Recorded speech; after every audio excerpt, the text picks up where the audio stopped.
Alléluia, alléluia, alléluia, alléluia, alléluia.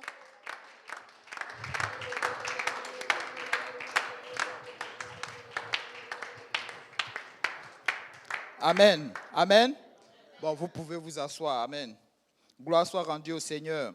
Vous savez, quand on acclame, n'est-ce pas, quand on applaudit, lorsqu'on bat les mains, ce n'est pas pour un être humain, mais c'est pour Jésus, amen. Donc il devait avoir plus d'enthousiasme que ça, amen. Qui croit que le Seigneur est au milieu de nous? Qui croit que le Seigneur est là? Sa parole déclare que là où 2 ou 3 sont rassemblés à son nom, il est présent, amen. Et je sais qu'il est là actuellement, amen, et il nous entend, amen. C'est pourquoi il a rendu, n'est-ce pas, vos temps disponibles pour que vous soyez présents. Parce que au travers, n'est-ce pas, de chacun de nous, il nous parle, amen. Souvent, on fait exprès de ne pas écouter. Amen. Est-ce que c'est vrai?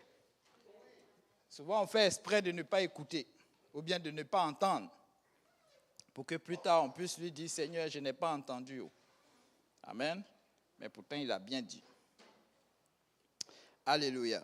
Donc, aujourd'hui, vraiment, j'aimerais qu'on lise une écriture et puis après ça, on va faire un commentaire là-dessus et puis après, on va se laisser. Amen. Et je pense que le Seigneur va parler à quelqu'un. C'est un enseignement que j'ai déjà donné à Hochelaga, mais en cherchant un peu partout, qu'est-ce que je devais apporter lorsque le pasteur m'a appelé, on est resté sur ça. Je crois que c'est une direction du Seigneur pour parler à quelqu'un. Amen.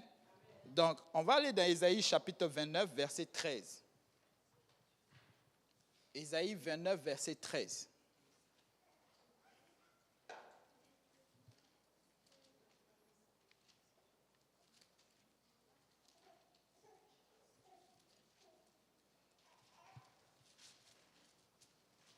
Ésaïe chapitre 29, verset 13. Oui.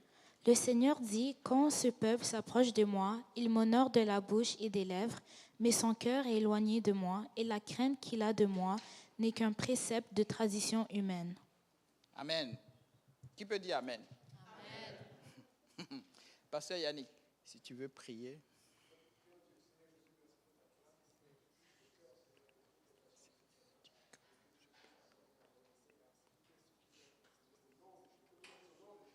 Au nom de Jésus, amen. Est-ce qu'on peut acclamer encore le Seigneur? Alléluia, alléluia, alléluia, alléluia. Merci Seigneur. Aujourd'hui, il est question d'honorer le Seigneur. Qui sait comment on honore le Seigneur? Bon, alléluia. Qui lit sa Bible tous les jours?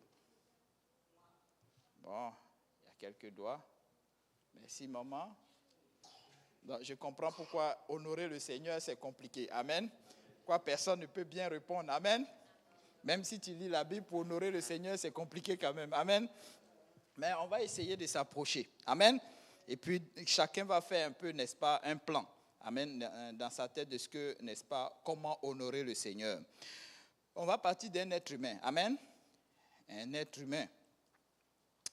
La Bible déclare, n'est-ce pas, dans Ésaïe chapitre 29, verset 13. Le Seigneur dit, quand ce peuple s'approche de moi, il m'honore de la bouche et des lèvres, mais son cœur est éloigné de moi et la crainte qu'il a de moi n'est qu'un précepte de tradition humaine. Amen. Vous savez, il y a eu pas longtemps les Jeux les Jeux olympiques de Paris. Amen. Et je sais que même si beaucoup de chrétiens apostoliques n'ont pas voulu vraiment porter le cœur là-dessus, mais vous avez quand même senti qu'il y avait cette compétition-là, n'est-ce pas, qui se tenait quelque part dans le monde. Amen. Même en feuilletant le journal ou en regardant un peu Internet, tu peux voir qu'il y a JO, il y a ceci, il y a cela. Il y a eu même un scandale là-dessus qui a, sans doute offensé certains chrétiens, qui ont envoyé certaines critiques, mais bon, c'est passé comme ça, et je ne sais même pas si c'est fini ou bien si ça continue, mais bon, voilà. Mais l'histoire que je vais partager aujourd'hui, n'est-ce pas, date d'il y a 100 ans, dans le même secteur, c'est-à-dire Paris. Il y a 100 ans de cela, les JO de Paris, en 1924, un athlète écossais d'un nom d'Eric Liddell a surpris les gens de son époque par son attitude et par ses performances sportives. Donc, il était performant dans le sport, mais il avait une certaine attitude aussi qui attirait le regard des gens. Amen. Il était le fils de 2 missionnaires chrétiens. Quelqu'un dira, mais oui, c'est vrai, ses parents étaient chrétiens. Mais je connais aussi des chrétiens que leurs enfants n'ont pas la bonne attitude. Amen. Il était le fils de 2 missionnaires. C'est pourquoi il faut prier pour les hommes de Dieu, hein, je vous dis. Ce n'est pas facile. Et leur famille. Il était le fils de 2 missionnaires chrétiens écossais, n'est-ce pas, basés en Chine. Et à cette époque, n'est-ce pas, la Chine n'était pas stable politiquement. Il y avait beaucoup de remous-ménages, beaucoup de problèmes, n'est-ce pas, dans cette Chine à cette époque-là. Et les parents vont avoir, n'est-ce pas,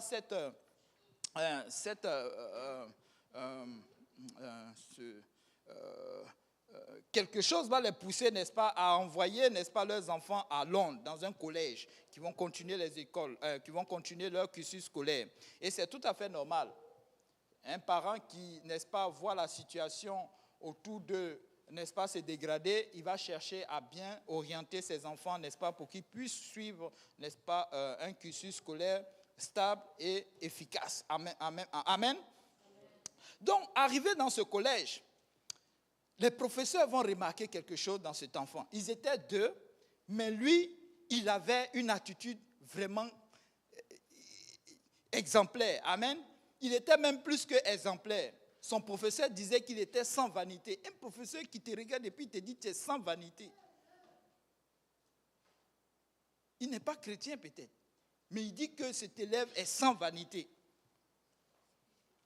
Amen. Mais aussi, il brillait aussi par ses performances sportives.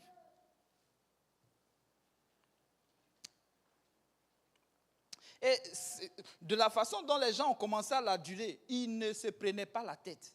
Vous voyez, il est sans vanité parce qu'il ne se prenait pas la tête. On pouvait le voir et puis on dit, waouh, il est bon au sport, il est bon. Un peu comme Yannick. Amen. Yannick, je ne sais pas dans quel sport on a essayé, mais on ne sait pas où on peut le battre. Amen. Même au soccer, quand tu le vois courir, on dit un jeune de 15 ans. Amen. Bon, alléluia. Mais vous savez quoi? Pendant qu'il était en train de faire, n'est-ce pas? Pendant qu'il était en train de produire ses performances, Dieu le destinait à une gloire. Pourquoi? Il était humble. Les gens voyaient ces choses en lui, on lui disait, il entendait, mais il restait toujours humble. Amen.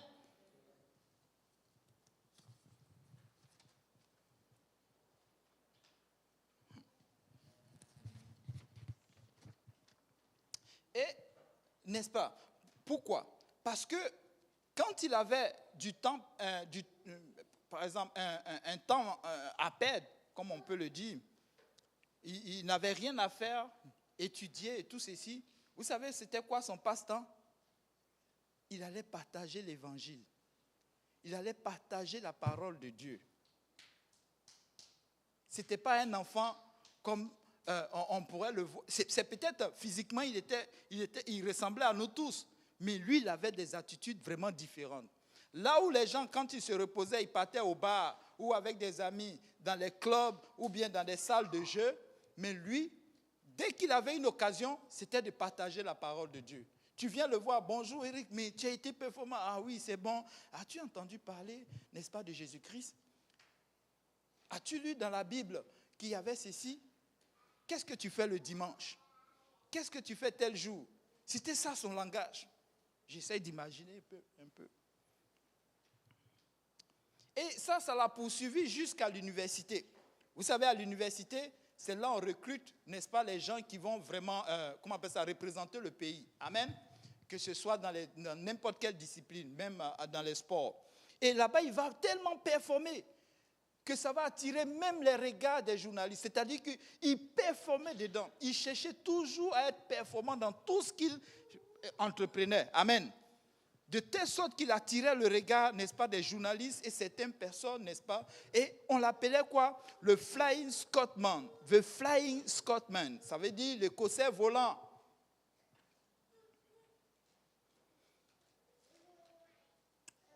Mais tout ceci, ça n'a pas poussé ce jeune homme à vraiment se prendre la tête.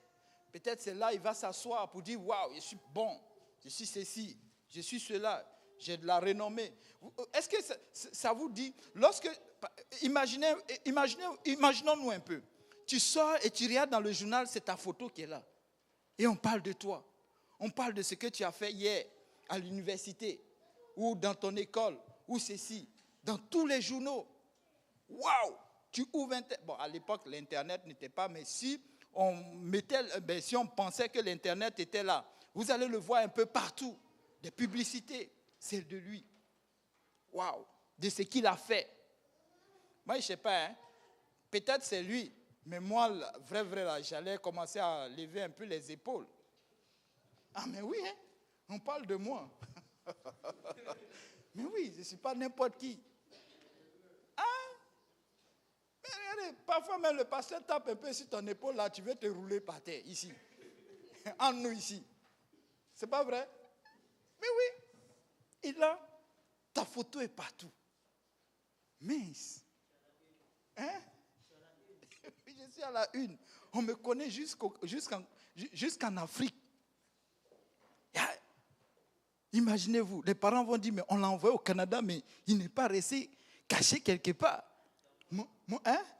Il ne dort pas. Il a percé, mon fils. Mon frère, ça, il faut beaucoup de Saint-Esprit. Hein? Il faut beaucoup de Saint-Esprit. Mais vous savez quoi? Il profitait de chaque occasion, n'est-ce pas, pour pouvoir partager la parole de Dieu. Vous savez, il profitait de chaque occasion pour pouvoir partager la parole de Dieu. Est-ce que quelqu'un peut lire Hébreux chapitre 6, verset 10?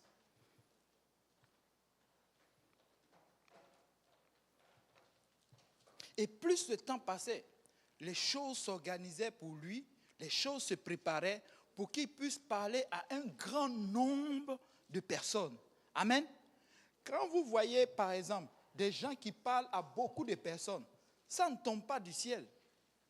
Il y a eu une préparation.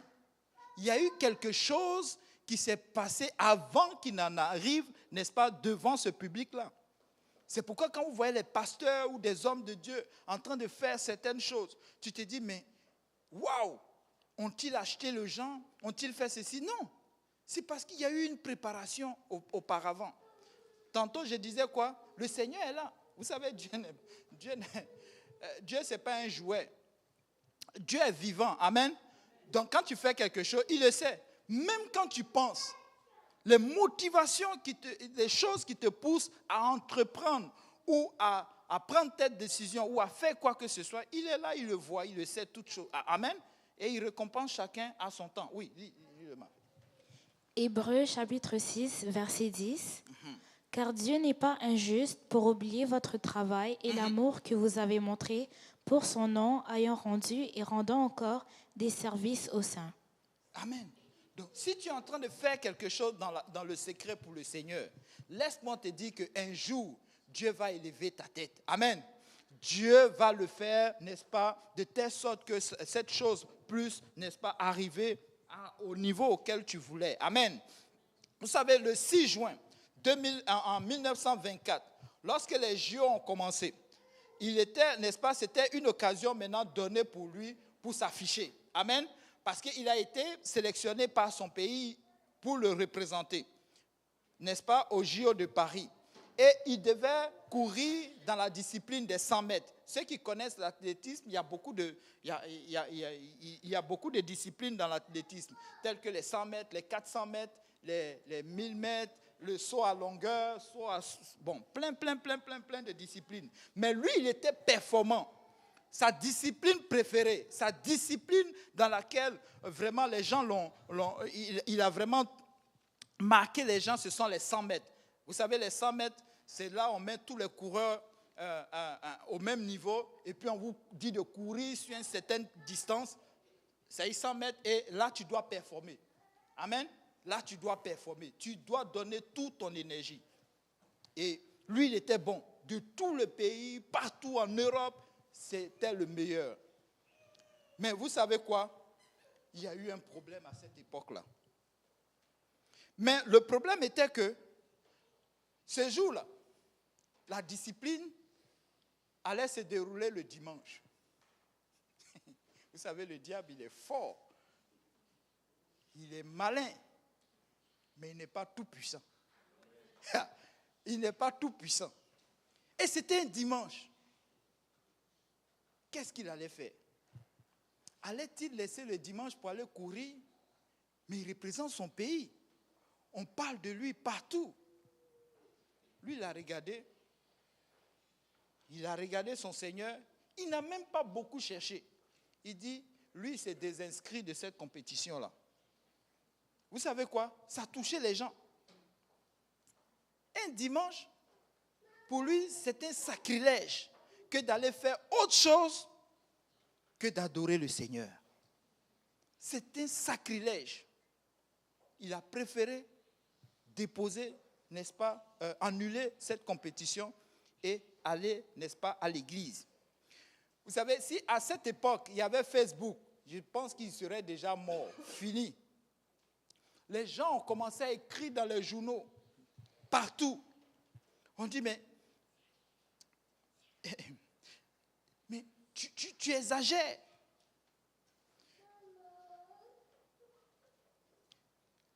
Le pays a besoin de toi et tu laisses tomber le pays. Dieu lui-même serait content si tu ramènes cette médaille au pays. Waouh! Du coup, les gens sont devenus spirituels. Ils connaissent la pensée de Dieu. Ils connaissent déjà ce que Dieu veut pour cette histoire-là. Depuis quand Dieu est dans le genre de compétition? Alléluia. Mais vous savez quoi? Eric Liddell, il est resté fidèle à ses principes.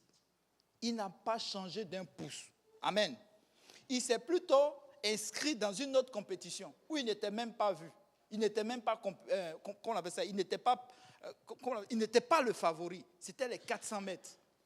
400 mètres, c'est 4 fois 100 mètres. C'est plus long. Mais vous savez quoi? Quand ils l'ont enregistré, ils l'ont enregistré dans le couloir des perdants. Il y a un couloir là, c'est vraiment le couloir le plus long. C'est compliqué de courir là, mais généralement, ils vont mettre les moins performants là-bas. Amen. Parce que quand ils savent que tu es bon là, ils vont te mettre dans le meilleur couloir. Mais lui, ils l'ont mis là-bas. Amen. Ils l'ont mis là-bas et ce n'était pas la compétition vraiment favorite pour lui. Mais il s'est inscrit quand même. Et lorsque la compétition allait démarrer, il y a un ami qui lui a envoyé une note.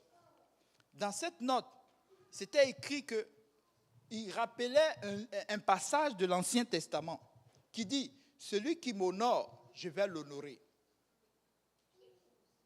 Amen. Donc, quand la compétition a commencé le 11, n'est-ce pas, juillet 2024, le jour, 1924, désolé, ça a tellement duré.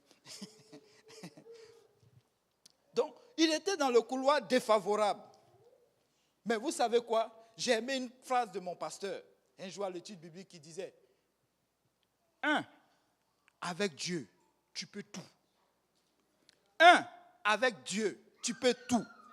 Vous savez, toute l'école peut ne pas servir Dieu. Mais toi seul, tu sers Dieu. Tu peux renverser la vapeur. Amen. Tout le monde peut rejeter le Seigneur. Même dans ta famille, personne.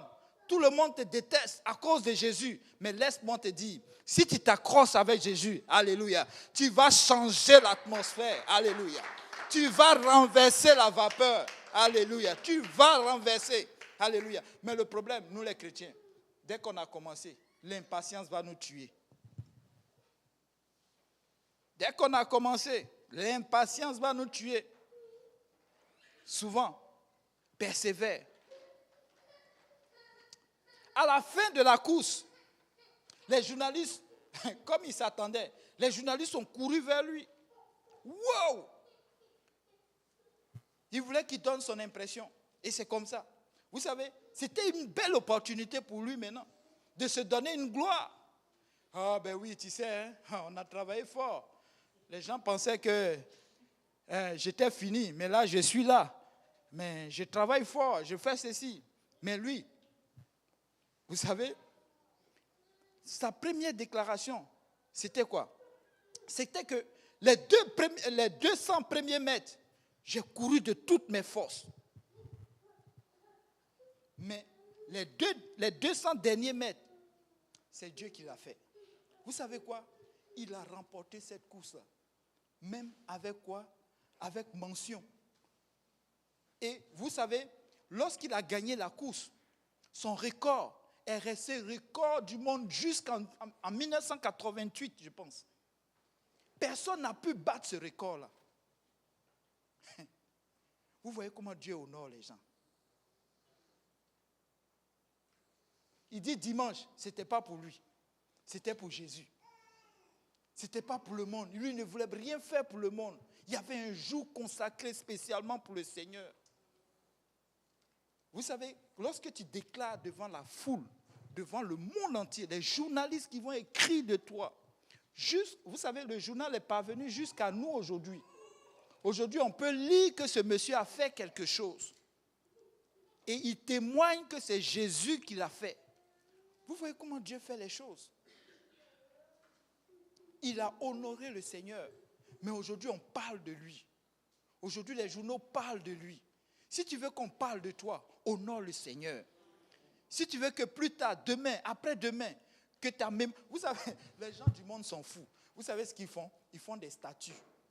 Ils mettent là pour qu'on puisse parler d'eux des années et des années. Mais aujourd'hui, il y a des gens qui disent il faut les déboulonner, il faut les enlever. Même enlever leur nom de l'histoire. Il faut l'enlever. Ça va durer combien de temps? Un cyclone, et puis on n'en parle plus de toi. Il y a des villes qui sont inondées, tous ces statues-là sont partis. On parle de toi en comment?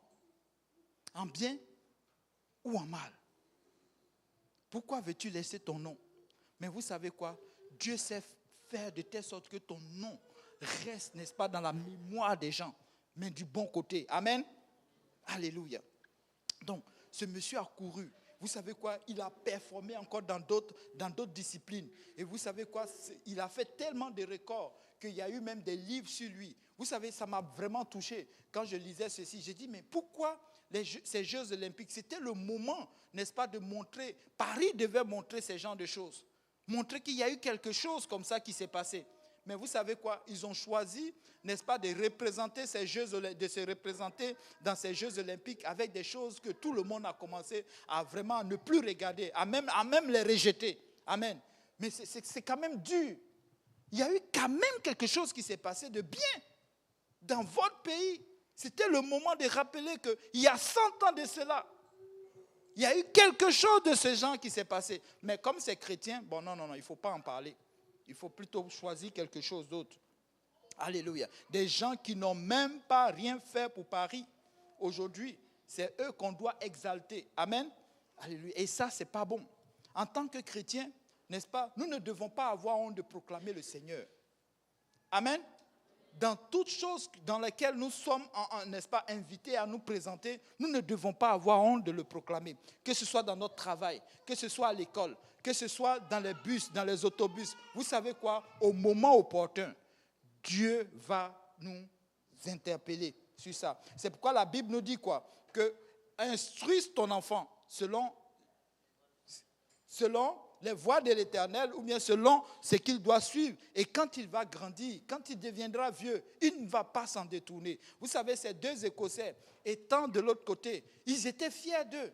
Ils étaient fiers. Pour eux, ils ont fait un bon travail. Ils étaient éloignés de leurs parents. Ils pouvaient faire beaucoup de choses. À cette époque, il y avait les filles, il y avait je ne sais pas moi, l'alcool, les mauvais amis, il y avait peut-être même la cigarette, les bières et tout ceci. Ils pouvaient se prendre la tête avec la popularité qui se faisait. Ils pouvaient même dire aux parents, laissez-nous tranquilles. Ils étaient même loin. Il n'y avait pas de Facebook à cette époque. Amen. Aujourd'hui, tu peux suivre ton enfant jour et nuit. C'est incroyable. Ils sont là-bas, mais ils voient chez toi. Facebook et ses amis. Mais à leur époque, il n'y avait pas. Il fallait écrire une lettre qui mettait un mois à arriver de l'autre côté. Mais vous savez quoi? Parce que ces enfants étaient bien instruits. Mais non, ils ont dit non, pour nous là, non, on n'a pas été éduqués dans cette affaire. Il faut que Dieu soit, n'est-ce pas, élevé dans tout ce que nous allons faire. Amen. Et ils ont proclamé l'Éternel. Amen. Les parents étaient de l'autre côté, ils étaient contents, ils étaient fiers. Ils ne manquaient pas, n'est-ce pas, d'enseigner aux gens, n'est-ce pas, qui est Jésus. Alléluia. Mais vous savez quoi? Pendant qu'ils le faisaient, pendant qu'ils faisaient ce sacrifice-là, mais Dieu les regardait. Dieu avait sa main sur eux, n'est-ce pas? Vous savez, quand la compétition est finie, les gens ont fait des films sur eux. Les gens voulaient qu'ils soient, qu'on appelle ça, responsables sportifs. Les gens voulaient qu'ils soient entraîneurs, quoi, même consultants et tout ceci. Mais vous savez quoi? Il a rejeté tout cela. Il a tout rejeté. Vous me regardez, hein? Avec toutes ces compétitions qu'il a gagnées, il pouvait se prendre la tête, consultant, beaucoup d'argent, voiture, les femmes, voyage. Mais vous savez quoi? Il a laissé tout ça tomber. Pourquoi? Pour être missionnaire. Pour être missionnaire de Jésus. Et pas en Écosse, pas en Europe. Il est retourné en Chine. Parce qu'il a senti qu'il y avait un travail à faire. Il a senti que le travail de Dieu était plus important que la gloire du monde. Il a senti que, n'est-ce pas, le travail des âmes était plus important que lui-même, sa propre personne. Il a vu que, n'est-ce pas, le travail de Dieu donnait plus de valeur que, n'est-ce pas, une belle maison avec une bonne voiture, avec un beau cadre de vie et tout ceci. Non, il a trouvé que c'était mieux d'aller dans le champ de mission. Amen. Alléluia. Je ne dis pas à quelqu'un d'aller dans n'importe quel champ de mission, mais je vais dire que le travail de Dieu est plus valorisant que le travail du monde. Amen. Parce que ceci, vous savez, le Seigneur a dit une chose. Le travail que nous sommes en train de faire, quelle que soit la quantité d'argent que nous allons avoir, moi je vois, la fois dernière, il y a une image qui m'est venue de, je sais pas, je pense que je l'ai vu sur YouTube, un sénateur qui avait plein de, des appareils sur sa tête, qui s'accrochait encore à la vie, qui était là, il était encore sénateur, il voulait travailler encore. Mais oui, c'est incroyable. Mais c'est bien, l'argent t'a permis d'avoir tous ces appareils-là sur toi. Mais pour combien de temps? Vous savez, le Seigneur a dit, nous avons 120 ans à vivre dans ce monde-là. Nous allons faire un bon temps d'école, un autre temps pour travailler, mais un autre temps. Soit l'ennui va te tuer, soit une maladie, soit, je ne sais pas, une voiture ou quelque chose. Mais la retraite. Mais qui aujourd'hui peut lever sa main, va dire que je vais atteindre la retraite? Avec tout ce qui se passe. Avant-hier à Trois-Rivières, une jeune fille de 21 ans, j'ai même pleuré. Jusqu'au jour d'aujourd'hui. C'est comme si cette maman-là, elle a tellement fait mal au diable que le diable a décidé de se venger sur sa fille. Une voiture te cogne, on dira oui, une voiture l'a cognée. Tu as fait mal à un bandit, il se venge, on peut comprendre. Mais tu envoies ta fille venir fréquenter. Et les gens, on ne sait pas qui l'a tué. Et ça se rejette. Le gouvernement va à gauche, tout le monde va à droite, on se donne des visas. C'est comme, vous voyez, c'est laissé comme ça. C'est incroyable. C'est comme si la vie ne vaut rien. 9 mois de quelqu'un comme ça.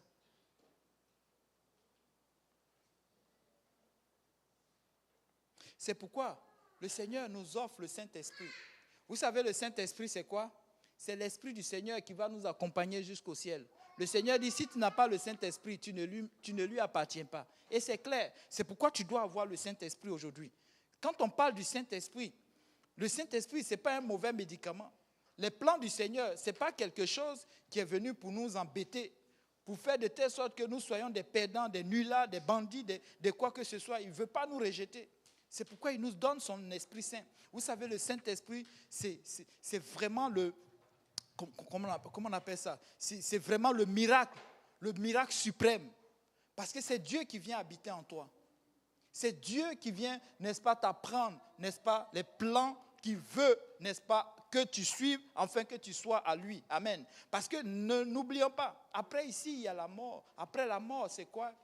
Nous allons devoir faire un choix. Et puis, ce n'est pas après la mort que tu fais le choix. Mais c'est ici.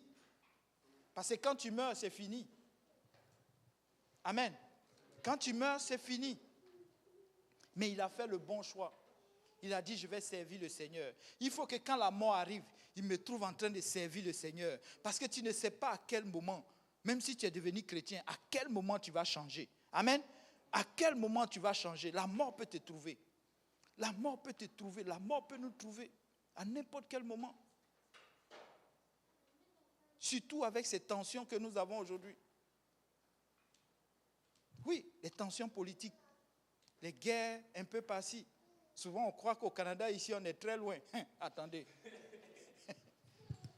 Depuis que je suis au Canada, la terre a tremblé, je pense, 3 ou 4 fois. Oui, ici au Canada, la terre tremble. Oui. Oui.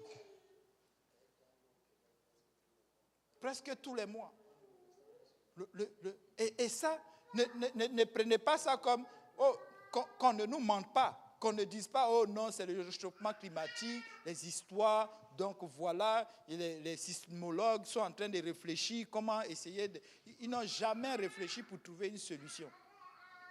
C'est les médecins après la mort. Au fait, tout ce qu'ils font, c'est de montrer, c'est de donner du travail à des gens. On a besoin de travailler, donc il faut trouver des gens pour réfléchir à des choses inutiles. La vérité, c'est que ce sont des signes. Ce sont des signes. Ce sont des signes de l'avènement du Seigneur. Nous ne regardons pas les choses du monde, mais nous allons regarder les signes pour préparer notre vie par rapport à ce que, n'est-ce pas, le Seigneur s'en vient. Demain matin, la chose là peut te prendre. Qu'est-ce que tu fais? Oh Seigneur, j'étais en train de réfléchir à comment j'allais préparer mon chemin. Non. Le Seigneur t'invite aujourd'hui, si tu entends cette parole, le Seigneur t'invite aujourd'hui. Qu'est-ce que tu t'as? Tu peux aujourd'hui te repentir de tes péchés, te faire baptiser au nom de Jésus-Christ. Et puis on peut prier pour toi, tu vas être rempli du Saint-Esprit. Les gens vont dire, mais non, mais ça prend. Quel miracle? Il n'y aura aucun miracle de plus puissant que le Saint-Esprit. Parce que quel que soit le miracle qu'il va avoir, tu peux mourir et puis rester ici. Mais lorsque tu meurs avec le Saint-Esprit, tu meurs en paix. Amen. Parce que le Seigneur dit, que c'est lui qui donne la vie. C'est ça, non? Il dit, celui qui croit en moi, même s'il meurt, il a quoi? Il a la vie. La vie éternelle. Mais si tu ne le reçois pas aujourd'hui, si tu ne veux pas le recevoir, c'est parce que tu ne crois pas. Amen. Donc nous devons, n'est-ce pas, nous saisir de cela. Et le Seigneur va se servir de chaque occasion. Vous savez que dans l'ancien temps, il y a une opportunité qui a été donnée à Agrippa, un roi, n'est-ce pas? Dans Actes chapitre 26, versets 27 à 28, si tu peux lire.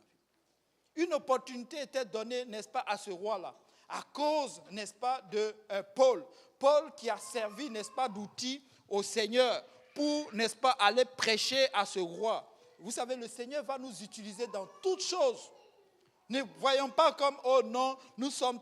Demain matin, tu peux te retrouver devant le go. Tu fais quoi? Tu vas lui dire, non, le go, non, il y a trop de moustiques dans ma maison.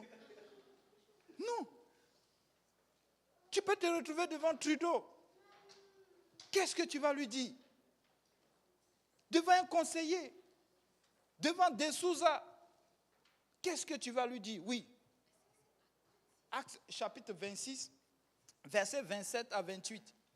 29 plutôt.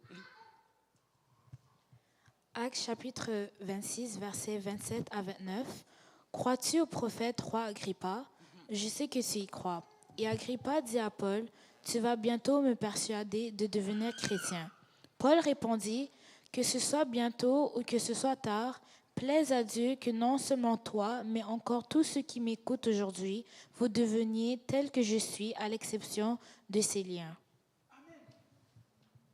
lorsque ça a été donné l'opportunité d'entendre, n'est-ce pas, le message du Seigneur, le roi Agrippa a dit quoi? Oh, Paul. Il a raconté, n'est-ce pas, Paul est allé témoigner des souffrances, des choses, n'est-ce pas, qu'il a vécues. Et de l'évangile, à cause de cet évangile-là. Il a même rejeté, il était pharisien, fils de pharisien et sadducéen. Mais il a rejeté ce monde-là pour accepter Christ, pour accepter la misère, ceux même qui persécutaient. Et il allait, n'est-ce pas, témoigner devant le roi Agrippa. Peut-être que c'était une opportunité que que Dieu a saisi pour que, n'est-ce pas, ce roi reçoive ce message. Mais il dit quoi? Il dit, mais tu as failli. Tu as failli me persuader. Vous voyez le monde? Tu as failli me persuader d'être chrétien. Mais est-ce que c'est Paul qui persuade? Non, c'est Dieu qui te persuade. C'est Dieu qui te met la conviction dans le cœur. Amen. C'est pourquoi quand nous allons sur le terrain, ne pensons pas, quand quelqu'un ne veut pas écouter, laisse-le. Ce n'est pas à toi de le convaincre. Amen. C'est Dieu qui va mettre cette conviction-là. Amen. Mais toi, tu as seulement obéi. Tu as été là. Tu as été l'instrument par lequel Dieu, ou le canal par lequel Dieu, n'est-ce pas, passe pour toucher quelqu'un. Amen. Alléluia. Donc ne dis pas, oh non, ça n'a pas marché. Quand tu fais ça, tu es en train de prendre la gloire de Dieu. Tu es en train de prendre la gloire de Dieu. Ou, oh, si j'avais étudié ce verset-là, si j'avais plus passé, peut-être. Non, tu es en train de prendre la gloire de Dieu. Peut-être même que tu te concentres sur ce verset, arrivé là, le Seigneur fait passer un vent là, tu oublies. Mais oui, je vous le dis, ça m'est arrivé plusieurs fois. Je me concentrais sur certains passages des versets. Je dis ce jour-là, ce gars-là, il va m'entendre aujourd'hui. J'arrive là-bas et puis tout est oublié. On est en train de parler aux choses. Mais vous savez quoi? Je lui ai prêché le message pareil. Parce que Dieu voulait utiliser autre chose. Il ne voulait pas que je m'appuie sur mes propres forces, mais que je m'appuie sur lui. Amen. Il dit, ce n'est pas son esprit que nous allons faire ces choses-là. Amen. Alléluia. C'est pourquoi tu ne dois pas avoir honte. Parle de Jésus. Habille-toi comme Jésus veut. Prêche comme Jésus veut. Chante comme Jésus veut. Fais les choses comme Jésus veut. Oh, mais ici ça ne me plaît pas. Bon. Si ça ne te plaît pas, mais tu ne peux pas te sauver toi-même. Amen. Tu ne peux pas te sauver toi-même. C'est Jésus qui sauve. Donc, nous devons faire les choses comme Jésus veut. Vous savez, le salut, ça va affecter, n'est-ce pas, notre passé. Le salut va affecter notre présent et le salut va affecter notre futur. Vous savez, le passé, c'est quoi? Le passé, c'est la repentance, c'est la mort. Dieu ne regarde pas le passé. Donc, tu peux dire aujourd'hui, Seigneur, je décide aujourd'hui de me faire baptiser au nom de Jésus-Christ. Ton péché sera lavé. Dieu ne regarde plus les péchés depuis ton enfant jusqu'à maintenant. Non. Sinon, le voleur à la croix, il lui dit, attends un peu. Sors-moi la liste de tous tes péchés. Amen. La vérité, c'est que notre Dieu est miséricordieux. Le péché, ce n'est pas ça qui l'intéresse. Ce qui l'intéresse, c'est toi. Ce qui l'intéresse, c'est ton obéissance. Ce que tu crois aujourd'hui.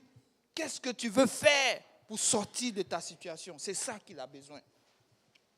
Donc, ça va affecter, n'est-ce pas, ton passé. Donc, c'est la repentance. Donc, je renonce à mon passé.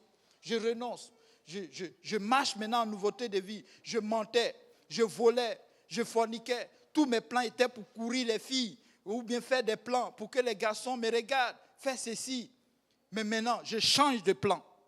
Maintenant, je cherche Jésus. Amen.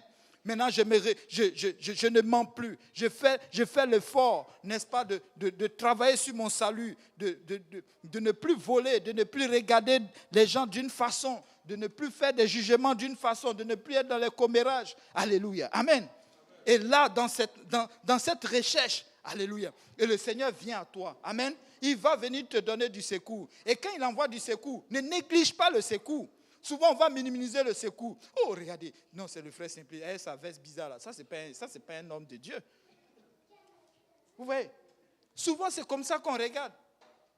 Il faut quelqu'un qui, quand il descend, wow, tout le monde tombe par terre. Là, c'est de Dieu. Souvent, les gens font du show. Oui, oui. Je vous dis, ce n'est pas pour rire d'eux, mais je vous dis que si vous vous adonnez, il y a beaucoup de comédiens. Va dans Luc chapitre 16. Les miracles. Les miracles. Aujourd'hui, les chrétiens sont devenus des miracles. Ma soeur, as-tu entendu? Tu n'es pas allé chez le frère Yannick? Là-bas, là, les femmes enceintes, les femmes tombent enceintes. Les femmes qui veulent marier, elles toutes. Les gars aussi se marient. Tous les jours, il y a mariage là-bas. Il faut faire, tu vas venir. C'est comme ça. Doucement. Tu vois ton problème là, ça n'arrive pas. Mais là-bas, c'est la puissance. Wow. Au lieu de prêcher Jésus, comment la personne va faire pour être sauvée? On s'oriente maintenant en fonction des miracles. Oui. Dis le verset.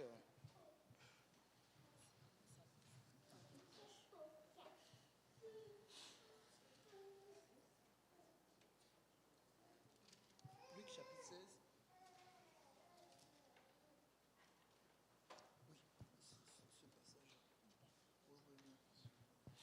Oui, lis à partir du verset 26. Ouais, essaye le verset 26. Écoutons un peu. Luc 16, verset 26. Oui. D'ailleurs, il y a entre nous et vous un grand abîme, afin que ceux qui Non, vous... remonte un peu. Va au verset 24. Verset 24, il s'écria, Père Abraham, aie pitié de moi, et envoie Lazare pour qu'il trempe le bout de son doigt dans l'eau et me rafraîchisse la langue, car je souffre cruellement dans cette flamme. Abraham répondit, Mon enfant, souviens-toi que tu as reçu tes biens pendant ta vie et que Lazare a eu les maux pendant la sienne. Maintenant, il est ici consolé et toi, tu souffres. D'ailleurs, il y a entre nous et vous un grand abîme, afin que ceux qui voudraient passer d'ici vers vous ou de là vers nous ne puissent le faire. Le riche dit, je te prie donc, Père Abraham, d'envoyer Lazare dans la maison de mon père, car j'ai 5 frères. C'est pour qu'il leur atteste ces choses, afin qu'ils ne viennent pas aussi dans ce lieu de tourment. Abraham répondit, ils ont Moïse et les prophètes qui les écoutent. Et il dit, non, Père Abraham, mais si quelqu'un des morts va vers eux, ils se repentiront. Et Abraham lui dit, s'ils n'écoutent pas Moïse et les prophètes, ils ne se laisseront pas persuader quand même quelqu'un des morts ressusciterait. Amen. Donc vous voyez, au fait, je vais vous résumer un peu pour ne pas être trop long. Au fait, c'est l'homme riche. Jésus était en train de raconter une histoire. Je pense que c'est Jésus. Oui, une histoire. Généralement, il va raconter un fait, n'est-ce pas, pour, n'est-ce pas, donner une leçon. Donc, c'était un homme riche. Il était tellement riche, pas parce qu'il est riche qu'il se retrouve au lieu de tourment, mais il était riche. Et l'homme Lazare, lui aussi, il était pauvre, mais la Bible nous dit que les chiens léchaient ses plaies. Bon, je ne sais pas comment il était fait là, mais bon, voilà, les chiens léchaient ses plaies.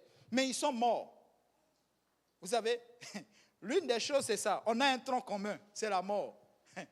Chez nous, quand on entend à l'université, quand tu entends un tronc commun, ça c'est chez les médecins. Médecine, amen, tronc commun, tout le monde passe par là et après, c'est dangereux ce tronc-là. Donc, comment on appelle ça? Donc, les deux sont morts, mais le problème c'est qu'ils sont allés à des endroits différents. Et c'est ici sur terre. Donc, un est allé rejoindre Abraham et puis l'autre est allé dans un lieu de tourment. On dit l'homme riche, mais l'autre on connaissait son nom. Le pauvre, on connaissait son nom. Mais l'homme riche, on ne connaissait pas son nom. Pas parce qu'il était riche qu'il était là-bas. L'autre aussi, ce n'est pas parce qu'il était pauvre qu'il se retrouve, n'est-ce pas, dans le sein d'Abraham. Mais à quoi est-ce que tu as dédié ton cœur pendant que tu étais encore sur terre? Et c'est là maintenant. Et l'homme riche, il dit à Père Abraham, il dit à Lazare d'aller voir les gens. Donc il demandait à Père Abraham de faire un miracle. D'envoyer quelqu'un du séjour des morts. Vous savez, quand on envoie quelqu'un du séjour des morts, non, ce n'est pas vrai. C'est un démon en fait. Il demandait à Père Abraham de pousser un démon pour aller voir ses frères. Mais oui, quand quelqu'un qui est mort, il sort du séjour des morts, c'est un démon. Oh non, j'ai vu mon grand-père.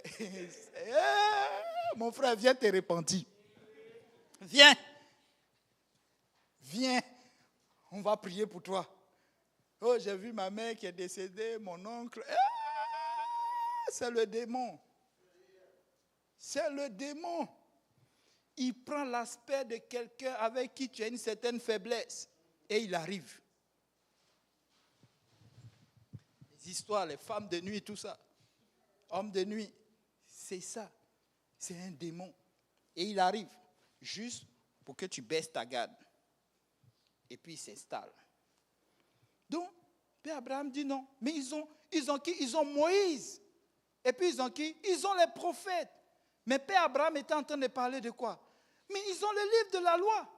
Moïse, c'est la loi. Les prophètes, c'est ceux qui ramènent les gens dans la loi. Donc, en tout, tu as l'Ancien Testament. Tu as la Bible. Tu cherches quelle performance encore? Tu veux qu'ils écoutent qui? S'ils n'écoutent pas la Bible, quand bien même il y a un miracle, rien ne va se produire. Ils ont demandé à Jésus, fais-nous un miracle pour qu'on croie. Jésus dit, mais non. Dans votre livre, c'est écrit que Jonas a fait un miracle. Est-ce que vous croyez? Non. Est-ce que vous êtes convertis? Non. Donc, quand on commence à suivre les miracles, si le miracle devient notre doctrine, nous sommes à la mauvaise place. La meilleure doctrine aujourd'hui, c'est le Saint-Esprit. Parce que c'est lui qui va nous garantir le ciel. Parce que dans tout ceci, nous devons être sauvés. Même que ton pied est guéri, tu dois être sauvé. Amen. Tu peux être, peut-être ton bras peut être guéri, toi, tu es mort, tu sors là parmi nous là, mais tu vas mourir pareil. Amen. Tu vas connaître la mort. Mais après la mort, où tu vas? Donc il y a eu cette conversation-là, mais c'était déjà trop tard pour l'homme riche. Il était déjà dans le séjour des morts. Vivre dans l'opulence, c'est bien, mais il faut que ton cœur aussi cherche Jésus. Amen. Il faut mettre ta vie spirituelle en ordre. On n'a pas dit de ne pas devenir riche, mais la richesse peut étouffer ta vie spirituelle. Amen. Ta vie spirituelle, ça peut même la ralentir. Parce qu'à un moment donné, tu vas croire que c'est ton argent qui te donne tout ce pouvoir-là. Amen. L'argent donne des pouvoirs, la richesse, les biens matériels, ça peut te ralentir. Amen. Mais l'homme pauvre, ce n'est pas aussi, c'est pas aussi impressionnant d'être pauvre. Mais laisse-moi te dire, quand tu as beaucoup plus, tu vis modérément, tu peux facilement entendre la voix du Seigneur. Tu peux facilement entendre, n'est-ce pas, l'appel du Seigneur. Tu peux facilement vivre pour le Seigneur. Amen. Alléluia. Donc, gloire soit rendue au Seigneur. Donc, le salut, c'est important.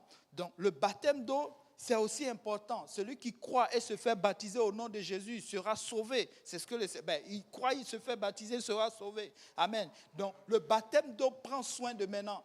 Lorsque tu renonces, n'est-ce pas, à ta vie passée, c'est comme tu traînes des morts avec toi. Tu traînes cet homme qui a tellement traîné dans le passé. Il est mort maintenant parce que tu as décidé de ne plus vivre comme ça. Donc, il faut l'enterrer. Donc, en ce moment, on te baptise au nom de Jésus-Christ. Quand tu ressors en nouveauté de vie.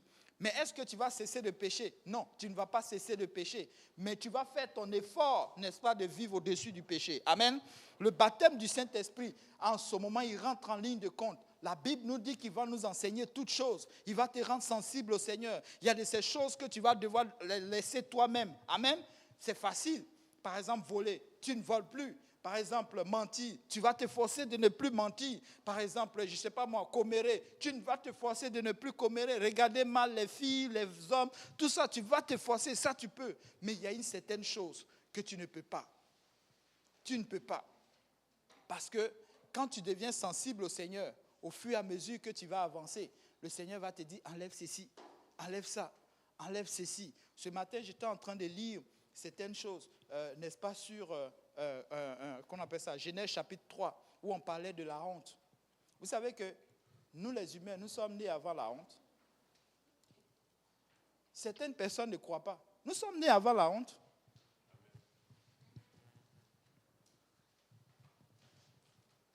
Bon. Vous ne croyez pas, hein? Non, hein? Mais... Quand Quand on parle du jardin d'Éden, qui était là-bas en premier? Hein? Oui, dis. Hey, pourquoi tu parles? Dans le jardin d'Éden, qui était en premier dans le jardin d'Éden?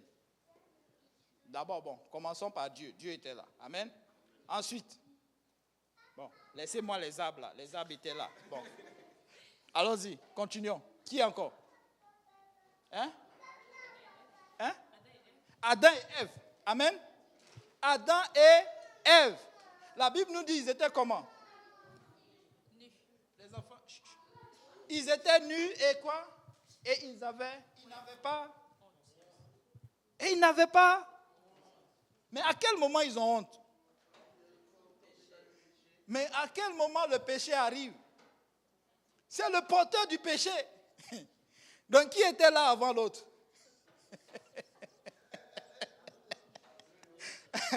Alléluia. Donc quand tu commences à avoir honte, il faut te dire que j'étais là avant toi. Hey. Pasteur Yannick, si nous sommes là, qui va nous faire sortir d'ici après? Moi, je suis venu là avant vous. Je suis même frappé qu'un chrétien, quelqu'un qui vient d'arriver dans l'église, on est en train d'instruire, il vient, il te dit quelque chose, et toi, tu es là, tu es assis, et puis tu sors de l'église. Non, toi, tu es là avant lui. Il ne doit pas t'impressionner par ce qu'il sait. C'est toi qui dois l'impressionner. La honte aussi, c'est moi qui suis arrivé d'abord. Donc tu n'as pas ta place. Aujourd'hui, il est question d'évangélisation. Il ne faut pas avoir honte. N'ayez pas honte. Prenez les gens. S'il ne veut pas passer à quelque chose, nous sommes 8 milliards de personnes sur terre. Il y a combien dans l'église? On n'a même pas le 10e. Hein? On devait pousser les gens. Arrêtez d'avoir honte. Oh non, je suis gêné. Il est venu, tu étais là avant lui. Est-ce qu'on peut acclamer le Seigneur? Tu étais là avant lui. Mais si je suis là, j'ai mis mon pied. Il dit, je réclame, j'ai mis mon pied. Mais pourquoi l'autre va venir m'intimider? Non, je te chasse au nom de Jésus. Ça, c'est le péché. Amen. Donc le Saint-Esprit, il va prendre soin du futur. Amen. Il vient, il va t'enseigner comment vivre, n'est-ce pas, cette vie de chrétienté. Comment vivre, n'est-ce pas, cette vie de sanctification. C'est compliqué la vie de sanctification. Mais je ne la comprends pas. Mais reçois le Saint-Esprit d'abord. Commençons d'abord par recevoir le Saint-Esprit. Et maintenant, recevoir l'enseignement. Vous savez, quand tu reçois le Saint-Esprit, ce n'est pas le Saint-Esprit où on vient. Le frère Sébé va dire non. Vous savez, quand j'ai reçu le Saint-Esprit, c'était fort. Non, c'était fort, je vous le dis. J'ai été touché. Ma bouche a commencé à aller dans toutes les langues. Il y avait quelque chose qui était en moi. Quand je voulais dire bonjour, tu entends rababababa. Il avait vraiment pris le contrôle. Donc, si tu as reçu le Saint-Esprit, que ce contrôle-là n'y est pas, viens, on va prier. Tu peux venir ici. On recommence, tout simplement. Repentance, tu lèves les mains, adoration, et le Saint-Esprit va rentrer en toi. Amen. Et toi, tu vas commencer à témoigner. Oh non, mais on m'a dit de faire ça, donc j'ai fait, j'ai reçu. Non, ce n'est pas ça. Ce n'est pas quand tu pleures. Là, les pleurs, c'est un peu comme tu es sensible à l'esprit. Et c'est normal. Quand on est sensible à l'esprit, on va pleurer, on va faire des choses. C'est correct, mais ce n'est pas ça le Saint-Esprit. Quand tu reçois le Saint-Esprit, je vous dis que ça devient différent. Un jour, je suis allé à Montréal-Nord. On m'a dit, il y a 2 jeunes enfants là qui ont reçu le Saint-Esprit. Quand je les ai regardés, j'ai dit, oui, ils ont reçu le Saint-Esprit. Vous savez quoi, ils étaient timides comme ça. Des enfants turbulents. Quand ils ont reçu, ils étaient calmes comme ça. J'ai dit, oui. Parce que quand il arrive, il te secoue. Et puis tu es dans un nuage. Tu perds même tu ne sais plus. Tu n'as pas à réfléchir sur le bois, tu n'as pas à réfléchir sur ceci, tu es comme, waouh, c'est quoi ça? Tu es tranquille d'abord pour que, juste, peut-être même la moitié d'une journée, jusqu'à ce que ton esprit revienne encore en toi. C'est ça le Saint-Esprit. Là, tu témoignes. Mais les histoires de parler, non, attention. On peut prier, tu vas recevoir.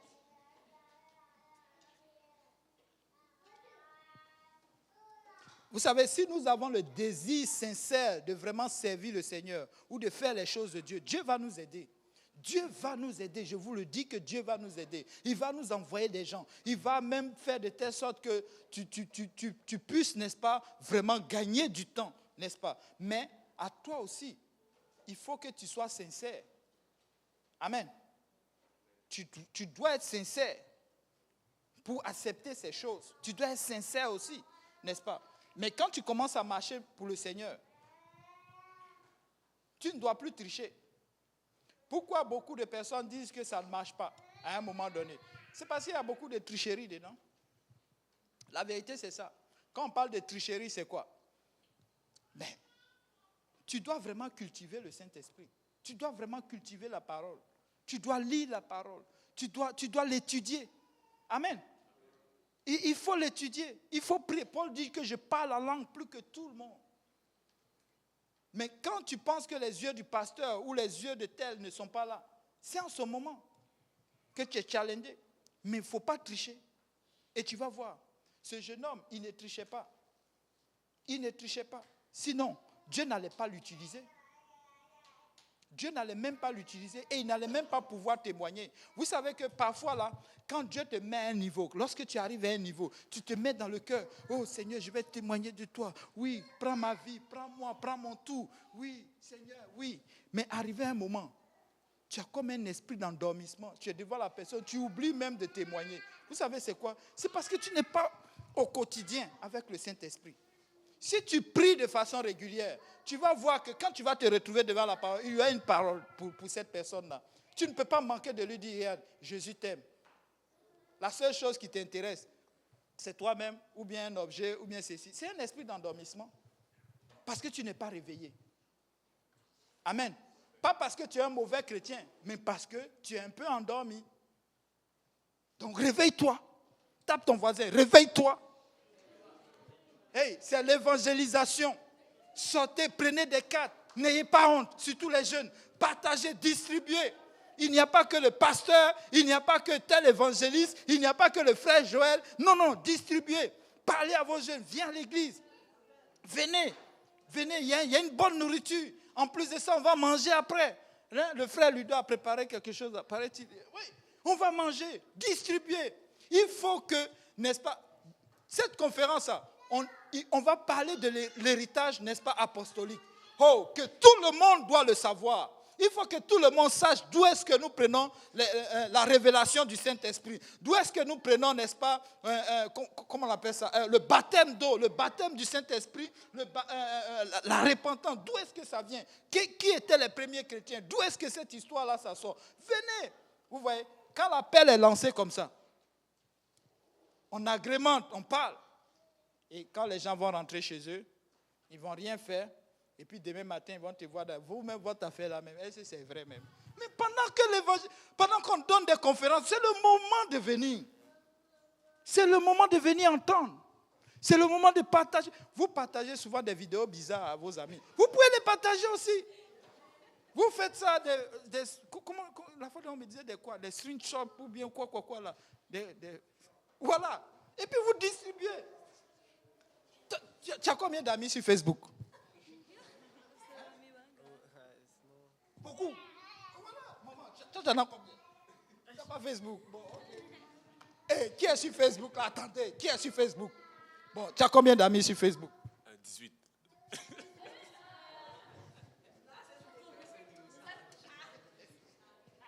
Bon, on est modeste. À cause des caméras. Il va vérifier. Amen. Donc, désolé, c'est pas pour vous exposer. Amen. C'est pas pour vous exposer, mais c'est pour dire qu'on peut faire beaucoup de choses. Hein? 25 amis, bon, un peu plus. Bon, on va dire qu'en temps, il y a d'autres qui se sont ajoutés. Amen. Donc, distribuez. Vous savez, le Seigneur comprend toutes les langues. Amen. Le Seigneur comprend toutes les langues. Alléluia. Ça se dit dans toutes les langues. Amen. Que tu sois de la Côte d'Ivoire, que tu sois du Mali, que tu sois créole ou quoi que ce soit, le Seigneur peut te remplir du Saint-Esprit si tu le désires. Amen. Alléluia. Bon, je pense que j'ai presque... C'est pourquoi un chrétien doit être rempli du Saint-Esprit tous les jours. Parce que quand tu es rempli du Saint-Esprit tous les jours, le Seigneur peut t'utiliser. Amen. Le Seigneur peut t'utiliser. Il n'est pas question de langue, il n'est pas question de je ne comprends pas. Si tu ne comprends pas, il y a des gens là pour t'expliquer. Amen. Donc voilà. Donc ce jeune homme a vraiment fait de grandes choses. Il est allé, n'est-ce pas, en Chine. Il a vécu, n'est-ce pas, une vie vraiment difficile là-bas. Pourquoi? Parce que le travail de missionnaire, ce n'est pas facile. Il était là-bas en Chine. Il a partagé l'évangile. À un moment donné, la Chine était vraiment plongée dans les affaires politiques. C'était devenu compliqué de vivre là-bas. Il a pris sa famille, il les a envoyés au Canada et lui, il est resté là-bas. Il est resté parce qu'à un moment donné, la Chine communiste a commencé à parquer un groupe de personnes, n'est-ce pas, dans des parcs. Et lui, il a fait partie de ces gens. Parce que les âmes pour lui, c'était vraiment primordial. Les âmes pour lui, je ne sais pas si c'est son père qui lui a déversé cette ferveur, mais je crois que, en réfléchissant, je pense que c'est Jésus qui l'a saisi. Amen. Il est demeuré avec les âmes, malgré que c'était devenu difficile. À un moment, ce monsieur est décédé. On ne sait pas qu'est-ce qui l'a tué. Les gens pensent à une maladie. D'autres disent certaines choses, mais il est mort avec les âmes. Je veux dire, pas les âmes pour tuer, mais les âmes du Seigneur. Le Seigneur prend plaisir dans une âme qui se répand. Amen. Dans une âme qui change de direction. Vous savez, tu as un ami qui est là, qui vit une situation, il est dans la débauche, il est dans l'alcool, des choses comme ça. Et toi, tu es là, tu le critiques tous les jours. Mais je te dis, vends-lui Jésus. Vends-lui Jésus. Si tu dis, bon, je ne peux pas le vendre Jésus, mais invite-le à l'église. Invite-le. Dis, on va manger après le culte. Vous savez, c'est quoi quand il arrive? C'est quoi? Le Seigneur va commencer à parler dans sa vie. Le Seigneur va commencer, à entendre. Vous savez, moi je n'ai jamais vécu beaucoup pour le Seigneur. C'est un jour, une soeur que j'étais allé, je le dis toujours, j'étais allé, n'est-ce pas, draguer, comme on le dit dans notre jargon. Et elle a trouvé, elle avait un plan pour moi. Elle m'a envoyé à l'église. Vous savez, quand elle m'a envoyé à l'église, à cause d'elle, je venais à l'église. J'étais assidu en plus. Hey, quand je venais, mais vous savez quoi? J'étais impressionné par elle, mais j'étais encore plus impressionné par la parole de Dieu qui tombait dans mon cœur. Amen. Alléluia. Donc, vous pouvez le faire. Amen. Si moi je suis arrivé, quelqu'un d'autre peut arriver. Amen. On peut inviter quelqu'un. On peut ne pas prêcher l'évangile, mais quelqu'un, alléluia, va lui prêcher l'évangile dans l'église. Alléluia. Est-ce qu'on peut se lever? Est-ce qu'on peut continuer à acclamer le Seigneur pendant que le pasteur Yannick arrive? Gloire soit rendue à ton saint nom, Seigneur. Merci, Seigneur Jésus. Alléluia. Alléluia, alléluia. Alléluia.